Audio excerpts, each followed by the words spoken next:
नमस्ते भारत में खबरें लगातार जारी हैं और अब बात आस्था के उस मेले की जो कोरोना का सुपर स्प्रेडर बन सकता है। हम प्रयागराज के माघ मेले की बात कर रहे हैं। आज मकर संक्रांति के मौके पर लाखों लोग स्नान करेंगे। मेले में कोरोना विस्फोट हो चुका है। लगातार ये अपील हो रही है कि मेला रद्द होना चाहिए, रद्द होना नहीं चाहिए, लेकिन प्रयागराज में ये मेला लग रहा है। ऐसे में सवाल ये कि महामारी के दौर में ये मेला आखिर क्यों?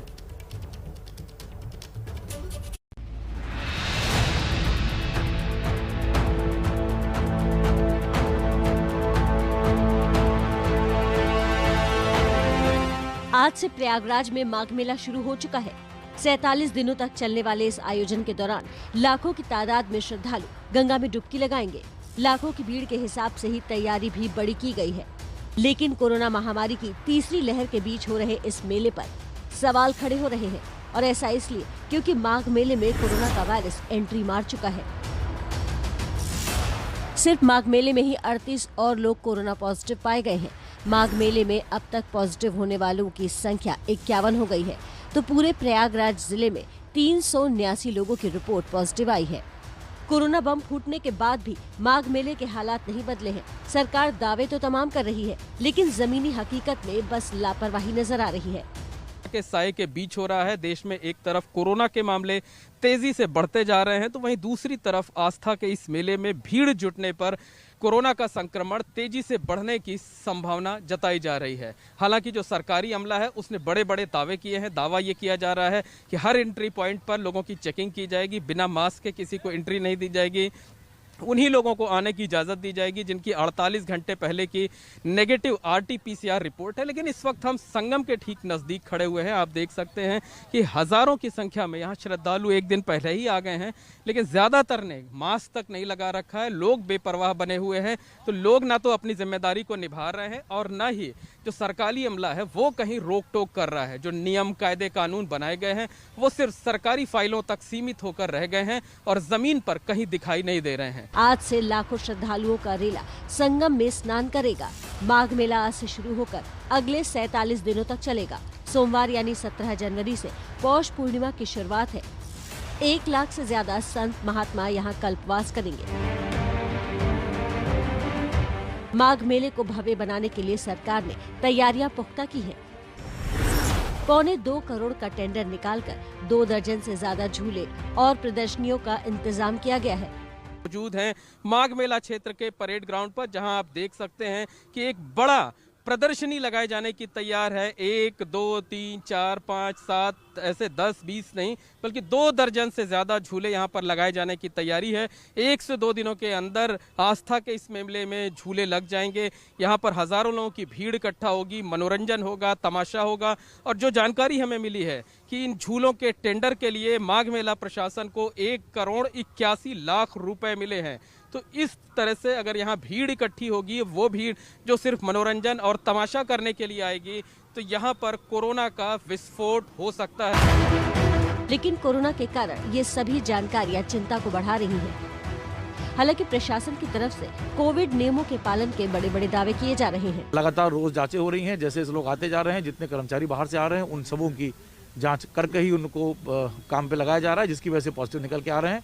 और यही पहला कदम है कि मेले के अंदर कोविड ना फैलने पाए। इसमें हमारे 16 एंट्री पॉइंट्स बने हैं। हर एंट्री पॉइंट पर 5-5 कर्मी लगेंगे, जिसमें 2 स्वास्थ्य कर्मी हैं और 3 अन्य कर्मी हैं। इन लोगों के पास थर्मल स्कैनर्स होंगे और जो हमारी थर्मल कैमरास भी हैं।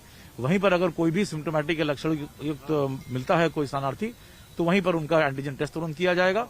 तमाम दावों के बाद भी सवाल बरकरार है कि आखिरकार महामारी के दौर में माघ मेला क्यों? क्या माघ मेला जान से ज्यादा जरूरी है? कोरोना विस्फोट के बाद क्या मेले से मुसीबत नहीं बढ़ेंगी? ऐसे में उम्मीद अब हाईकोर्ट पर टिकी है। हाईकोर्ट में माघ मेला रोकने के लिए याचिका दाखिल की गई है, लेकिन हाईकोर्ट ने तुरंत सुनवाई करने से इनकार कर दिया। अब हाईकोर्ट इस मामले को रेगुलर केस मानकर ही सुनवाई करेगा।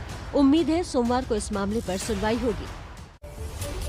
वहीं देश की आर्थिक राजधानी मुंबई में कोरोना के 13,000 से ज्यादा नए मरीजों की पुष्टि हुई। लेकिन राहत की बात यह है कि मुंबई लगातार नए कोरोना मरीजों के आंकड़े में गिरावट वहां दर्ज की जा रही है। पर देश की राजधानी दिल्ली में कोरोना आउट ऑफ कंट्रोल हो चुका है। पाबंदियों के बाद भी नए मरीजों के आंकड़े लगातार बढ़ रहे हैं। सवाल ये कि अब दिल्ली में कोरोना पर कैसे लगेगी लगाम?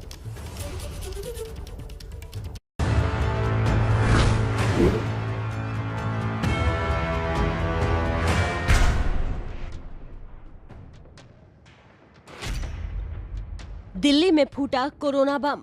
कोरोना ने तोड़ा पिछले करीब 8 महीने का रिकॉर्ड। दिल्ली में कोरोना की संक्रमण दर बेकाबू दिख रही है। उसी का नतीजा है कि दिल्ली में आंकड़ों में रोजाना बेतहाशा बढ़ोतरी हो रही है।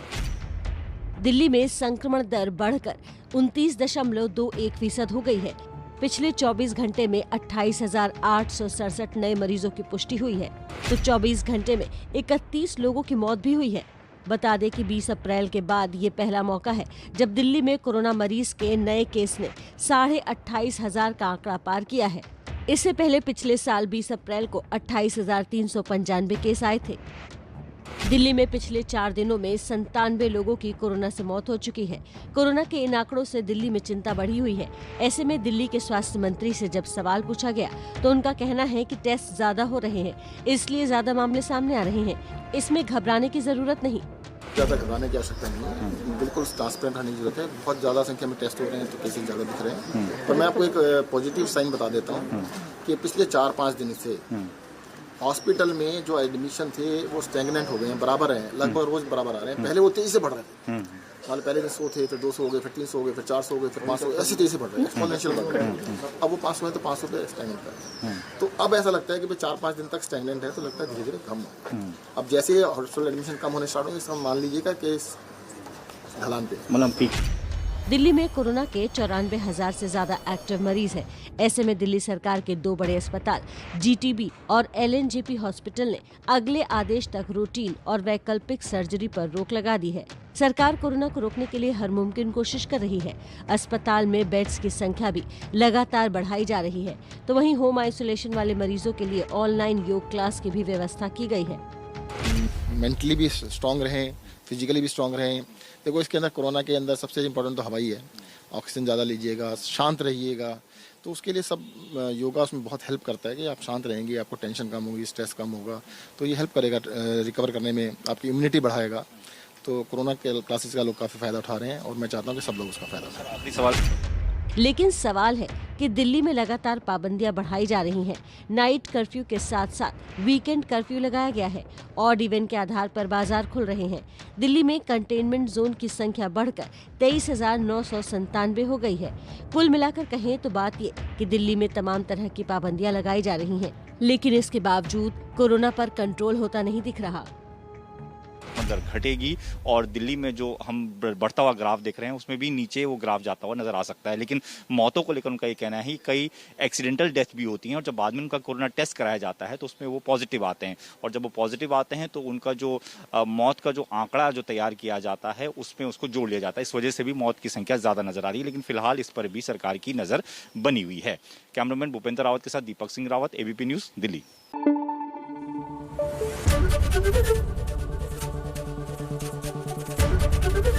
एबीपी न्यूज आपको रखे आगे।